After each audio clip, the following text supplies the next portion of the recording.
On September 28, 2025, Moldova held parliamentary elections. The Party of Action and Solidarity, or PAS, led by Prime Minister Dorin Răcean and backed by President Maia Sandu, won against the pro-Russian Socialist Party of former President Igor Dodon. The result puts Moldova on a European path and deals a direct blow to Russia's influence in the country. PAS based its program on European Union integration and reforms. In contrast, Dodon's Socialist Party campaigned on pro-Russian themes, emphasizing energy ties with Moscow and narratives favorable to Russian speakers and cultural identity.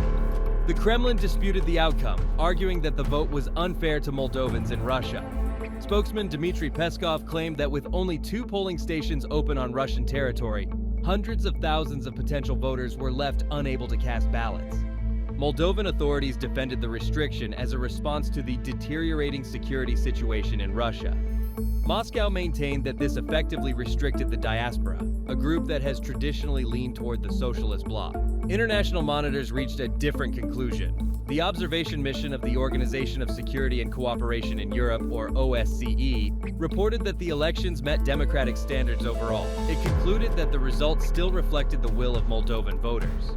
By giving PAS a majority, Moldova removes a key channel of Russian influence in its politics and strengthens a government openly committed to Europe. But why does the outcome of Moldova's election mean anything to Russia? The answer lies in Moldova's history.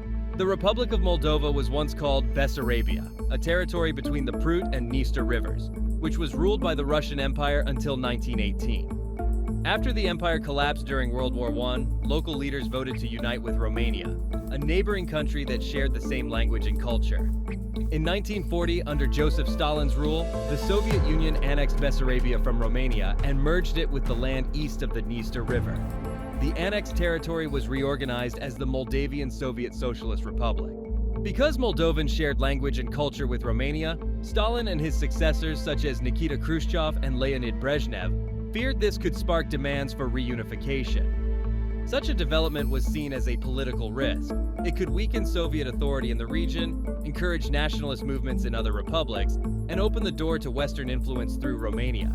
To prevent this, Stalin's government promoted a separate Moldovan identity.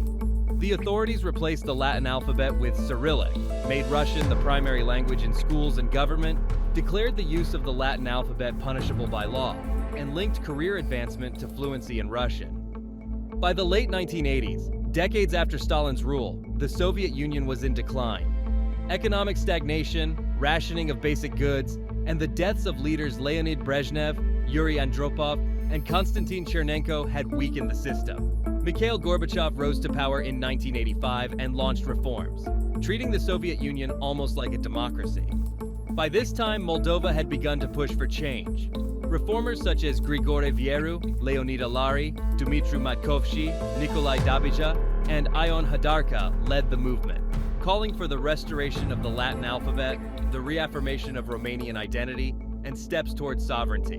Gorbachev's reforms loosened political control and gave space for nationalist movements. In 1990, Lithuania's parliament declared independence, followed soon by Latvia, Estonia, and Georgia. With Gorbachev about to sign a new union treaty that would give more autonomy to the republics, hardline officials led by Vice President Gennady Yanayev staged a coup in August 1991, placing Gorbachev under house arrest. The coup collapsed after 3 days when Boris Yeltsin famously rallied resistance from atop a tank in Moscow. The failure of the coup accelerated the breakup of the Soviet Union. On August 27, 1991, just days later, Moldova declared independence, with Mircea Snegur as its first president. Independence quickly revealed deep divisions. Transnistria, a strip of land inside Moldova with a large Russian-speaking population, declared a breakaway republic in 1990 under Soviet-era leaders who opposed language reforms and feared unification with Romania. Fighting erupted in 1992 when Moldovan forces tried to reassert control, but they were defeated by Transnistrian militias backed by Russia's 14th Army. The Battle of Bender ended with a ceasefire that stationed about 1,500 Russian troops in Transnistria as peacekeepers, giving Moscow a permanent military presence that continues today. Since independence, Moldova has remained a sovereign state, but without control over Transnistria. Its politics have swung between east and west. Under Vladimir Voronin, the third president, the country leaned heavily toward Moscow. His communist government relied on Russia for energy and trade, reinforcing a pro-Russian course that made Moscow a dominant partner in Chisinau's decisions. That legacy was carried forward by Igor Dodon, who became president in 2016. As president, Dodon pushed for closer ties with Russia rather than the European Union. He promised cheap Russian gas, jobs for Moldovans in Russia, and protection for Russian-speaking minorities. His presidency became the modern vehicle for maintaining Russian influence inside Moldova's political battles. In 2020, Dodon lost re-election to Maia Sandu, who favors closer relations with the EU. On March 3, 2022, just days after Russia invaded Ukraine, Moldova, under Maia Sandu, applied to join the European Union. On June 23, 2022, the EU granted Moldova candidate status, marking the first big step on the long road to membership. In December 2023, the EU agreed to open accession negotiations, meaning Moldova can start the formal process of aligning its laws, economy, and institutions with EU standards. In 2024, Maia Sandu won re-election against Alexander Stoyanoglu, a candidate backed by pro-Russian socialist circles. This victory was crucial because had Stoyanoglu won, Moldova's path toward the European Union might have been derailed. Despite Maia's second election victory, the pro-Russian camp refused to go down without a fight. For years, the Russian state-owned oil and gas company Gazprom supplied natural gas to Moldova, including Transnistria, at heavily subsidized rates. That cheap Russian gas was central to Transnistria's economy. It powered electricity plants that also provided much of Moldova's electricity. In January 2025, that contract expired. Instead of renewing it, Russia cut off direct gas deliveries, plunging Moldova into an energy crisis. A political move by Russia, which basically meant choose Europe and freeze, or choose Russia and regain cheap gas. Well, Maia's government refused to cave in, resorting to Romania for help.